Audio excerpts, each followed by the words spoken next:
ఈ ఫైల్లోని వీరగాథ ఆధారంగా ఒక స్ఫూర్తిదాయకమైన కథనం.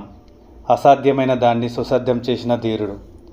జీవితంలో మనకు ఎదురయ్యే సవాళ్లు ఎంత పెద్దవైనా మనలోని సంకల్పబలం ముందు అవి చిన్నబోవలసిందే అనడానికి కార్గిల్ యుద్ధంలో కెప్టెన్ శ్యామల్ సిన్హా చూపిన శౌర్యమే ఒక గొప్ప ఉదాహరణ. 1999 జూన్ 27న ఆపరేషన్ విజయ్లో భాగంగా శత్రుల ఆధీనంలో ఉన్న అత్యంత వ్యూహాత్మకమైన పాయింట్ 5770ను టాప్ను ఛేదించుకోవాలనే కఠినమైన బాధ్యత వారి విభాగానికి అప్పగించబడింది. ఆ శిఖరాన్ని చేరుకోవడానికి మార్గంని సుగమం చేసేందుకు కెప్టెన్ సిన్హా స్వచ్ఛందంగా ముందుకు వచ్చారు. శత్రువులు కురిపిస్తున్న విపరీతమైన ఫిరంగు కాల్పులు, తుపాకుల మోతాలను సైతం లెక్క చేయకుండా ఆయన తన బృందాన్ని ముందుండి నడిపించారు.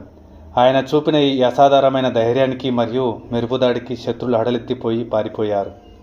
ప్రాణాలకు తెగించి శత్రువుల బంకర్లపై దాడి చేసి చేతులతోనే పోరాడుతూ శత్రువులను హతమార్చారు. తన ప్రాణాల కంటే దేశ రక్షణ మిన్న భావించి ఆయన చూపిన ఈ వీరత్వం మనకు ఒకే ఒక విషయాన్ని నేర్పుతుంది.